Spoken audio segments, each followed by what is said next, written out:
তুমি সেনগুপ্ত বাড়ির উত্তরাধিকারী সুদীপা। দীপাকে এনে সমস্ত কিছুই প্রমাণ করলো পরমা সুদীপার সামনে। হ্যাঁ বন্ধুরা, এমন চমক আসতে চলেছে অনুরাগের ছোঁয়ার পরবর্তী পর্বে। ভিডিওটি শুরু করার আগে এই চ্যানেলটিতে একটা লাইক দিয়ে চ্যানেলটি সাবস্ক্রাইব করতে ভুলো না। তো চলো ভিডিওটি শুরু করা যাক। পরমা দীপার ছবি দেখেই অবাক হয়ে যায় আর বলেছে এ তো একদম সুদীপার মতোই দেখতে। কিন্তু এই দীপা সেনগুপ্ত আসলে কে? এই দীপা সেনগুপ্তর সাথে সুদীপার কিসের সম্পর্ক? সবটাই আমাকে জানতেই হবে। কোনোভাবেই এবার সুদীপা এই কোম্পানির উত্তরাধিকারী নয় তো? তাহলে তো আমাকে ওর সমস্ত কিছুই ফিরিয়ে দিতে হবে। তবে তার আগে সমস্ত সত্যির মুখোমুখি হতে হবে আমায়। তারপরে আমি সুদীপাকে সমস্তটা জানাবো। তার আগেই আমি সুদীপাকে কিছুই জানাতে পারবো না, তা না হলে ও আমাকে ভুল বুঝবে। তাই আমি সমস্ত সত্যিটা জেনে নিয়ে তারপর সবাইকে জানিয়ে দেব।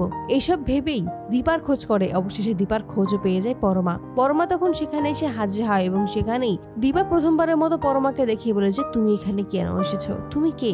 তুমি এখানে আমার খোঁজ কিভাবে পেলে? একমাত্র নারীর টান ছাড়া কোনোভাবেই এটা সম্ভব নয়। পরমার তখন অদ্ভুত একটা অনুভব হয় দীপার প্রতি। কেন যেন মনে হয় সামনে যে বসে আছে সে হচ্ছে তারই দিদা, তারই আপনজন। কিন্তু পরমার এরকম অনুভূতির কি কারণ সেটা পরমা নিজেও বুঝতে পারে না। পরমা তখন সমস্ত কিছু একদিকে ফেলে বলে যে আমি আসলে আপনাকে সুদীপার জন্য খুঁজতে এসেছি, আপনাকে খুঁজে বের করেছি। আসলে সুদীপার সাথে আপনার কিসের সম্পর্ক সেই সবটা জানার জন্য, সুদীপার আসল পরিচয়, সুদীপার বংশ পরিচয় জানতে। আমি চাই না সুদীপা এইভাবে কষ্ট পেয়ে থাকুক, ও সবসময় অনাথ এটা শুনুক। তাই জন্যই আমি এরকম একটা কাজ করেছি। তখনই দীপা সুদীপার কথা জানতে চায় এবং পরমা সমস্ত কিছুই জানিয়ে দেয়। তখনই দীপা বুঝতে পারে যে পরমা যার কথা বলছে, যে সুদীপার কথা বলছে, সে আর অন্য কেউ নয়, তারই নাতনি, তার মেয়ে রূপার মেয়ে। তখনই দীপা সমস্ত কিছুই পরমাকে খুলে বলে। তখনই পরমা সিদ্ধান্ত নেয় এবার সময় এসেছে সুদীপার সাথে দীপার পরিচয় করানোর, দীপার মুখোমুখি করার।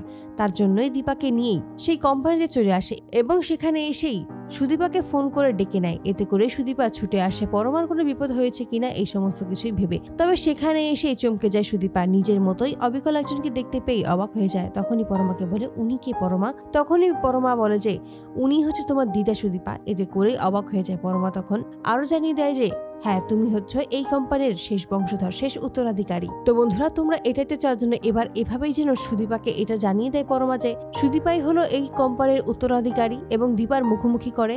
অবশ্যই তোমাদের মতামত কমেন্টে জানতে ভুলো না। ভিডিওটি ভালো লাগলে অবশ্যই চ্যানেলটির পাশেই থাকবে এবং তোমার বন্ধুদের মাঝে শেয়ার করে দিও। ধন্যবাদ।